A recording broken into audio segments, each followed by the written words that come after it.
In today's video, we'll be talking about the biggest hack in crypto history, with the hacker running away with over $600 million.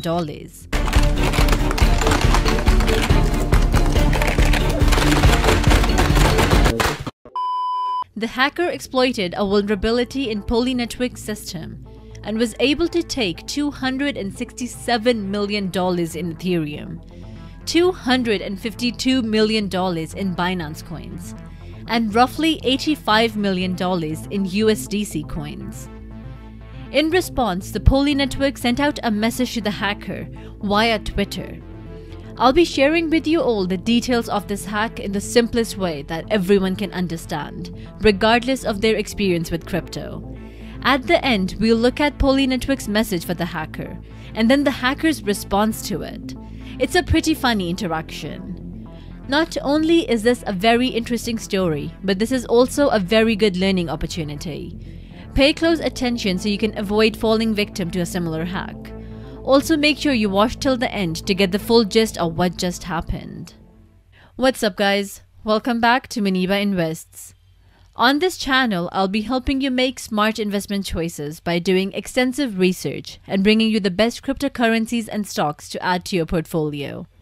As always, if you're ready to take the next step in your journey to financial freedom, then make sure to smash that like button, subscribe, and press the bell icon. This really helps out the channel and tells YouTube to push this community to other like-minded investors. So, the blockchain site that was hacked is Poly network. Poly network is a cross-chain protocol for swapping tokens across various blockchains. Now, this might sound confusing, so let's break it down a bit further. Similar to Binance and Coinbase, you might have heard of those, Polychain simply allows people to trade crypto tokens. Let's say you want to swap Ether for Binance. You can do that on the Poly network. Now, where Poly network differs from Coinbase and Binance is that Poly network is a decentralized exchange. Meanwhile, Binance and Coinbase are both centralized exchanges. Before I go any further, it's important to grasp the difference between centralized and decentralized exchanges. This information is vital for understanding how the hacker took out $600 million. Centralized exchanges rely on a private infrastructure to match supply and demand, which is managed internally in their own servers. In contrast, decentralized exchanges don't have a central body that can be held accountable.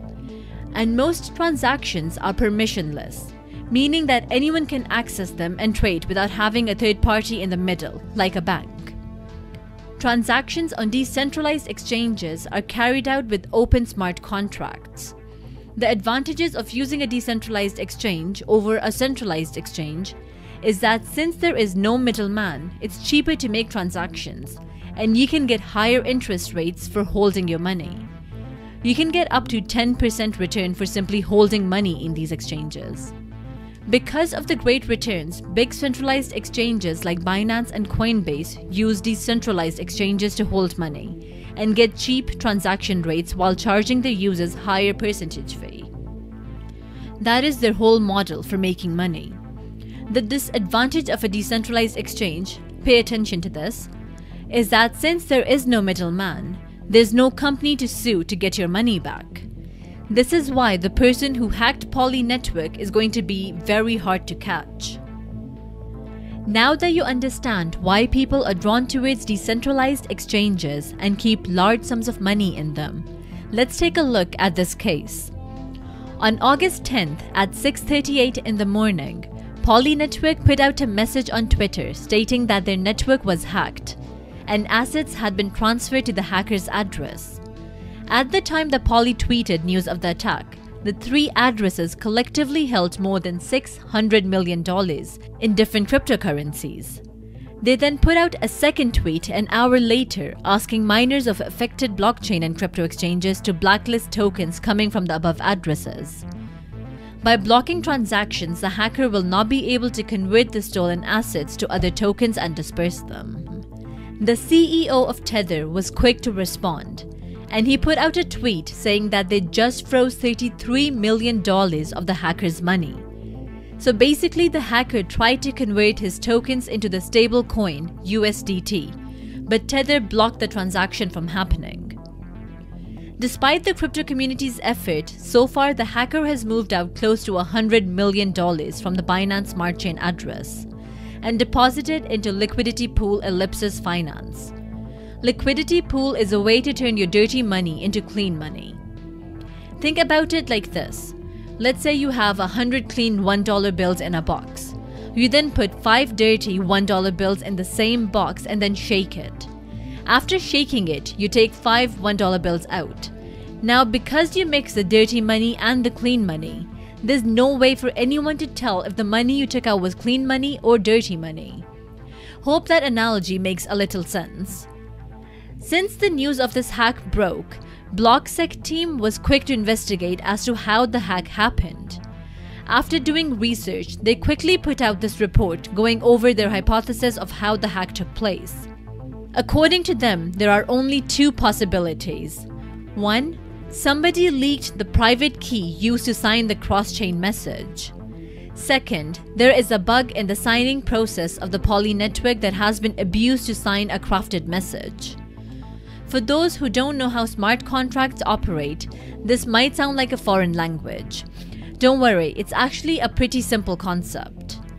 So basically, the way a smart contract is held and not abused is that the contract holds signatures or private keys of all the parties participating in the contract. These private keys or signatures are extremely important and kept secret because no change to the contract can be made unless all the signatures or private keys have been entered. So according to BlockSec, either someone was careless and the private key got leaked, or the hacker found a loophole in the code to bypass the need for a key to be entered. By bypassing the need for the key, he was able to change the contract and send all the money to himself. I'll have a link to this report in the description down below if you want to go through the details yourself.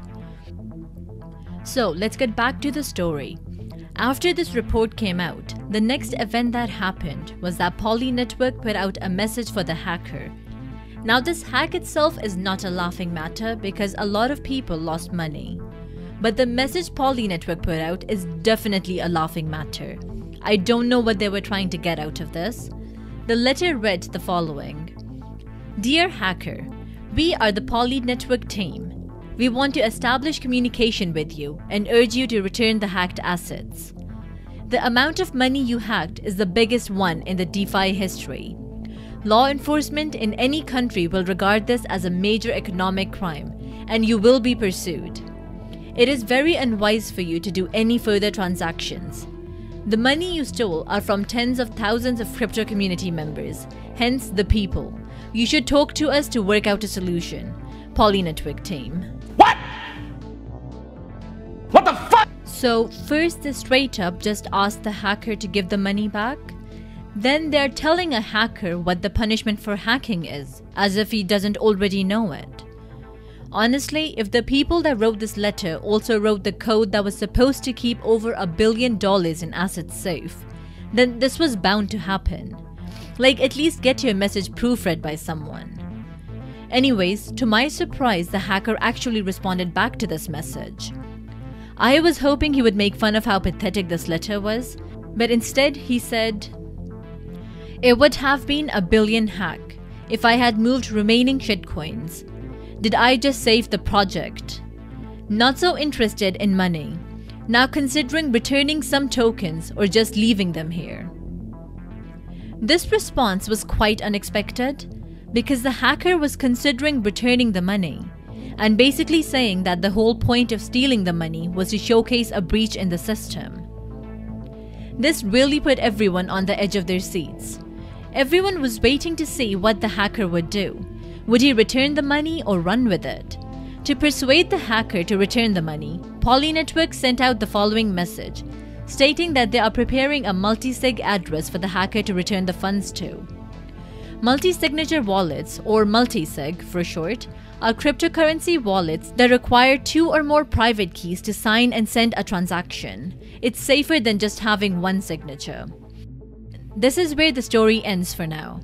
Will the hacker return the money? Only time will tell. Now let's talk about what this means for the future of DeFi, or decentralized finance.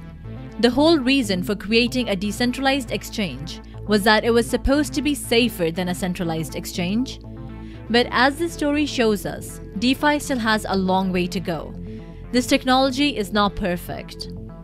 Unless you fully understand the risk with DeFi and are okay with the fact that there is a small chance you will lose all your money, you are better off keeping your money in centralized exchanges like Binance and Coinbase. As this technology progresses and becomes more secure, decentralized exchanges can definitely be a great tool, especially in preventing market manipulation. Since every transaction is recorded, you can't do a lot of sneaky tactics big investors do to make more money. This can level the playing field between retail and institutional investors. It's not quite there yet, but hopefully one day it will be. And that wraps it up for today's video. If this video was helpful and gave you a good insight on what's happening in the crypto market right now, then make sure to like, subscribe, and press the bell icon. This way you will stay up to date with the latest unbiased investment opportunities. Also, share your opinions in the comment section below. I would love to have a conversation with you all. Until next time, take care and keep investing.